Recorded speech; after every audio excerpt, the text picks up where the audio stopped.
And also, but in terms of the value adds, we also saw some big changes. There was a trend of portfolio managers used as value adds, lots of accessibility in terms of webinars, conference calls, travels out in the field, and the big winners were really marketing departments that moved very quickly to get their materials client approved. Right. I'd say firms that had already identified a core advisor need that did not get wiped out in the last 9 months, and firms that moved quickly to respond. And we saw one just last week. It's not yet out, so we can't tell you who it is, but it really very directly tackles some of the very specific issues advisors have speaking to their clients right now about asset allocation, about why they pick the money managers to pick.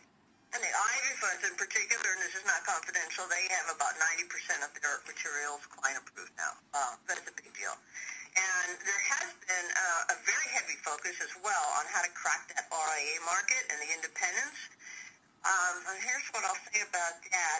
The firms that we have talked to, there's this whisper that happens to us when we go in there, and they say we're focusing on the RIA channel and the independents. Don't tell anyone. Don't tell anybody, no.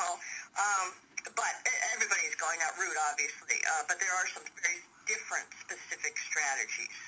And only a few could be in this last category in terms of triumph and adversity. And basically, what we're saying is those ones that triumphed, and again, a handful, there's a couple things they looked at. They looked at smart data. They looked at strategic territory management. They looked at what their wholesaler competencies were. And they also looked to see if they had some common theme and a common story that supports their brand across their wholesaler conversations. So after looking at these things, let's contrast that with wholesaling as we knew it before. Right. Well, actually, it's still wholesaling mostly as we know it, because most firms have done their best to keep as much intact as they can.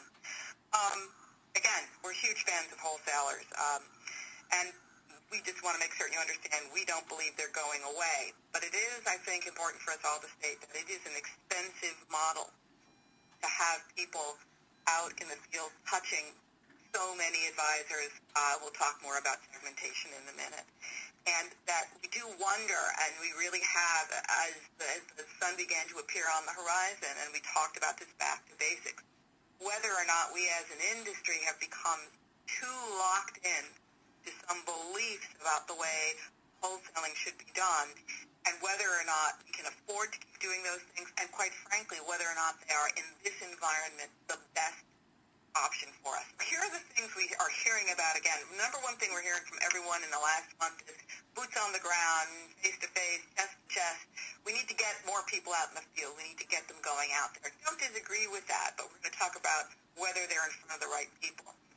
The core belief that a face-to-face meeting is necessary to do business, that may sound very simplistic, but honestly, we have discovered that there is a mentality with many people in the industry that business only happens face-to-face. And in fact, there have been multiple examples of times when it doesn't happen that way. Drip selling, an interesting concept that, our wholesalers tend to go around and touch the same people again and touch the same people again and touch the same people again. We seem to be, as an industry, satisfied that it takes multiple trips before anything gets sold in the face-to-face meeting. We've even heard firms that have the mantra 7 sells. 7 meetings with a wholesaler. That's a hugely expensive moment. Absolutely. And one of the things about the face-to-face meetings that we'd like to talk to you about is that, in truth, research tells us that advisors, when asked, want these face-to-face meetings. So that puts us in a very interesting bind, that it's an expensive way to go, and they want it.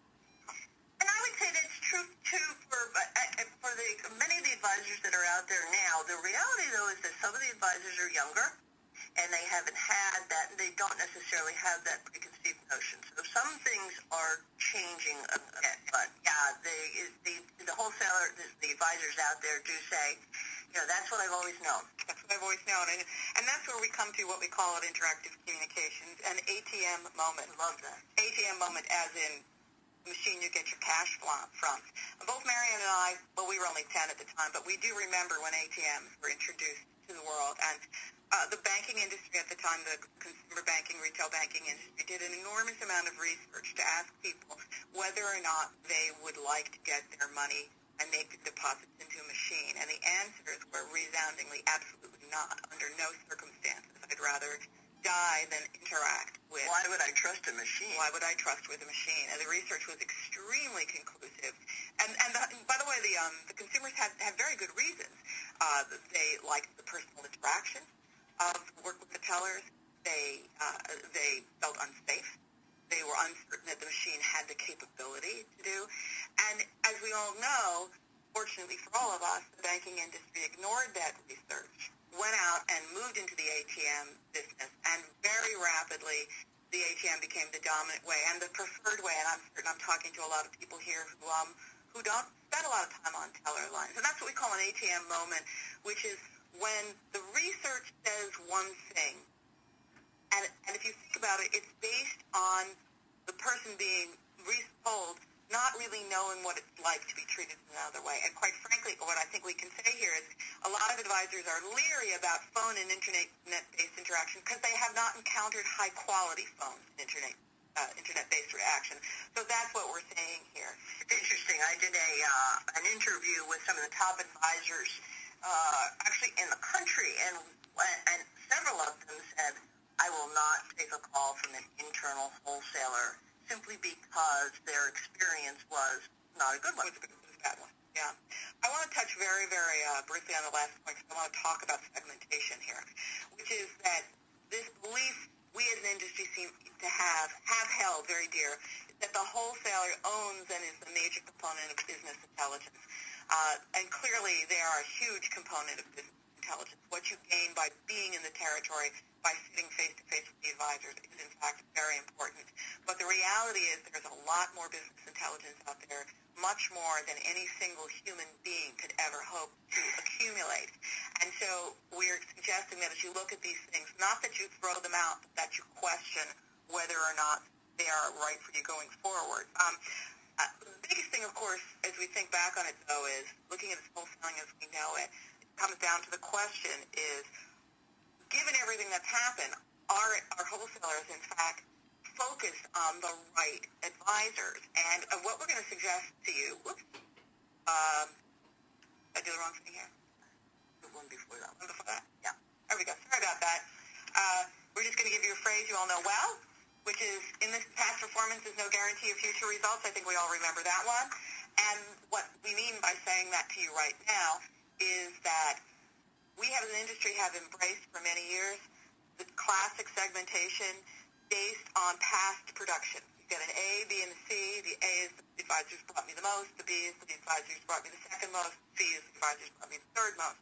It has never been a perfect system, but it worked well enough because, in fact, a person who brought you business last year was probably more likely to bring you business this year. And with the disruption we've had now, we don't know if that is true or not. The people who brought you business in the past may well no longer be the right people, either because of the damage done